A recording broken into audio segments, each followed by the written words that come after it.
Hello friends, welcome to your channel cutless Soni and this is Soni Singh. Friends, आज मैं आप लोगों के लिए जो वीडियो लेकर के आई हूँ ये लर्निंग एंड टीचिंग का है। लर्निंग एंड टीचिंग के जो है बोल सकते हो आप 2019 के क्वेश्चन पेपर को मैं लेकर आई हूँ। जैसे कि आप जानते हो हम लोग जो है अभी प्रीवियस ईयर क्वेश्चन कर रहे हैं। डिस्क्रिप्टिव क्वेश्चन हो, ऑब्जेक्टिव क्वेश्चन हो, जो भी जिस तरह से भी एग्जाम में आया हुआ क्वेश्चन है वो सारा हम देख रहे हैं। तो आज मैं आप लोगों को लर्निंग एंड टीचिंग 2019 का क्वेश्चन पेपर लेकर आई हूँ कि किस तरह से 2019 में क्वेश्चन पेपर आया था। चलिए स्टार्ट करते हैं आज के इस वीडियो को। उससे पहले फ्रेंड्स, अगर आप चैनल पर नए हैं तो चैनल को सब्सक्राइब कर लीजिए, बेल आइकन को हिट कर दीजिए। बीएड फर्स्ट ईयर क्लास 4 बजे इवनिंग में कंडक्ट करवाया जाता है, जिसमें हम इंपॉर्टेंट क्वेश्चन करते हैं। अकॉर्डिंग टू एग्जामिनेशन जो है प्रिपरेशन करवाई जाती है, तो उसको बिल्कुल मिस मत कीजिएगा। चलिए आप देख सकते हैं अपने स्क्रीन पर learning and teaching course 3 paper 3 के नाम से कहीं कहीं पे लिखा रहता है। डिस्क्रिप्टिव एग्जामिनेशन हो रहा है, इसका मतलब है कि आप लोगों का जो है 80 मार्क्स का होगा एग्जाम। इसमें कौन से क्वेश्चन आप करेंगे तो आपको अच्छे मार्क्स आएंगे, ये सारी चीजें हम देखेंगे। यहाँ पे जो है आप लोगों को इंस्ट्रक्शंस दिए गए हैं। प्रश्न संख्या 1 अनिवार्य है। प्रत्येक इकाई से एक प्रश्न चुनते हुए 4 और प्रश्नों के उत्तर दीजिए। जो आप लोगों का क्वेश्चन नंबर 1 है ये आप लोगों के लिए कंपलसरी इसमें दिया गया है इस फॉर्मेट में, और बाकी सारे यूनिट है जो है उसमें से एक एक क्वेश्चन आप कर सकते हो, तो वहां पे आपको ऑप्शन मिलेंगे। तो यहाँ पर जो क्वेश्चन नंबर 1 है यहाँ पे आप देख सकते हो, इसमें आप लोगों को संक्षेप में उत्तर देना है। इट मीन्स कि ये नोट्स लिखने के लिए है। 4 है, चारों पे लिखना है। पहला क्या है, व्यक्तिगत विभिन्नता की अवधारणा, मतलब कि इंडिविजुअल डिफरेंसेस के बारे में लिखना है। आप भी जानते हो इंडिविजुअल डिफरेंसेस क्या होता है। दूसरा है अधिगम के स्तरों की सूची, जो लेवल ऑफ लर्निंग होता है उसकी सूची बनाना है। फिर है अधिगम के चरणों की सूची। फिर उसके बाद है अधिगम का प्रयत्न तथा त्रुटि सिद्धांत की अवधारणा। तो ये 4 क्वेश्चन आपको कंपलसरी करने हैं, लेकिन ये शॉर्ट में है तो आप एक एक पेज करोगे तो सफिशियंट होगा, और ये चारों आपको एनी हाउ करने ही है। तो इसको आप रख सकते हो कि लास्ट में करने के लिए। बाकी जो क्वेश्चन आपको आ रहा होगा अच्छे से वो आप कर लीजिए। अब आते हैं यूनिट 1 से। यहां से आप लोगों को 2 क्वेश्चन दिया गया है, उसमें से एक क्वेश्चन करना है। तो पहला क्वेश्चन यहाँ पे आप देख सकते हो, define learning, discuss the nature and types of learning. मैं बोलूंगी यही करने के लिए, क्योंकि इसमें जो है लर्निंग की जो डेफिनेशन है वो हर कोई करता ही है। लर्निंग एंड टीचिंग है तो लर्निंग का डेफिनेशन करोगे ही। फिलोसफर का जो है वहां पे आप डेफिनेशन भी करोगे, तो वो सब आप बहुत अच्छी तरीके से अप्रोप्रिएट वे में लिखोगे तो मार्क्स अच्छे आएंगे। एंड साथ जो इसका सेकेंड पार्ट का क्वेश्चन है कि इसमें आपको प्रकृति यानी कि नेचर बताना है एंड टाइप्स बताना, तो ये सारे पॉइंट्स में आंसर जाएंगे, तो यहाँ पे भी आपको मार्क्स अच्छा मिल जाएगा। एक क्वेश्चन जो है 16 मार्क्स का है ये, तो 16 मार्क्स के लिए कम से कम आपको 5 पेज लिखना पड़ेगा, तो 5 पेज के लिए आपको सोचना पड़ेगा। मैं आप लोग को ऐसे बोलूंगी कि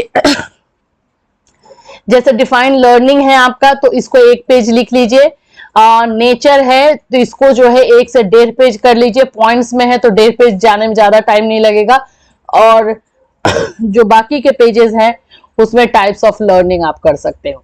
तो इस तरह से जो है आपका 5 पेज कवर हो जाएगा। याद रखिएगा सभी को जो है, अब ये नहीं कि लर्निंग का जो है वो हाफ पेज लिख दिए और बाकी सबको पूरा अच्छे से लॉन्ग कर दिए। लर्निंग मिनिमम आपको 1 पेज लिखना पड़ेगा डेफिनेशन, और उसके बाद आगे बढ़िएगा। इसका अगर ये नहीं आ रहा है आपको तो ये नेक्स्ट क्वेश्चन देख सकते हो। इसमें है briefly explain the learning strategy and role of teacher in relation to learning strategy. अधिगम रणनीतियों के संबंध में शिक्षक की अधिगम रणनीतियां तथा भूमिका का, मतलब कि जो लर्निंग स्ट्रैटेजी बनाई जाती है सिखाने के लिए वो क्या है उसको लिखना है, और टीचर का इसमें रोल क्या होता है वो बताना है। तो ये इस तरह से टीचर का रोल वो तो आपका पॉइंट में जाएगा, स्ट्रैटेजी अगर आपने किया है तो वो पैराग्राफ में जाएगा। तो ये क्वेश्चन अगर आपको आता है तो ये भी कर सकते हो, अदरवाइज 2 नंबर जो है बेस्ट है। अब हम चलेंगे नेक्स्ट क्वेश्चन में, यूनिट 2 से। यहां पर भी जो है आपको एक ही क्वेश्चन करना है। जैसे पहला दिया है, जो आपको थ्योरी में जो लर्निंग की जो थ्योरीज है उसमें से कम 4 थ्योरी आपको करना है।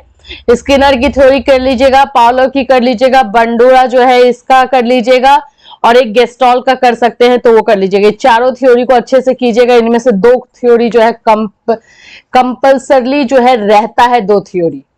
तो यहाँ पे आपको दिया है बांडोरा के सामाजिक रचनावादी सिद्धांत की प्रकृति का वर्णन, अगर ये आता है तो इसको कीजिए। अदरवाइज आप पावलोव का तो डेफिनेटली करोगे, स्किनर और पावलोव तो कोई छोड़ता नहीं है, वो तो हमेशा थ्योरी में पावलोव और स्किनर का तो फेमस है, तो ये करते ही हो। तो दोनों में से जो मैं सजेस्ट करूंगी पावलोव की थ्योरी करने के लिए, क्योंकि इसमें विशेषता और मान्यताओं को बोला है, तो आप लिख सकते हो, अदरवाइज आप बांडोरा भी कर सकते हो। सेम है, दोनों में मार्क्स आपको सेम ही मिलेंगे। अब आते हैं यूनिट 3 में। यूनिट 3 में भी 2 क्वेश्चन दिया गया है, 2 क्वेश्चन में से आपको एक ही क्वेश्चन करना है। पहला क्या है, what are the variables in teaching process. Teaching process का वेरिएबल क्या है, इसको डिस्क्राइब करना है।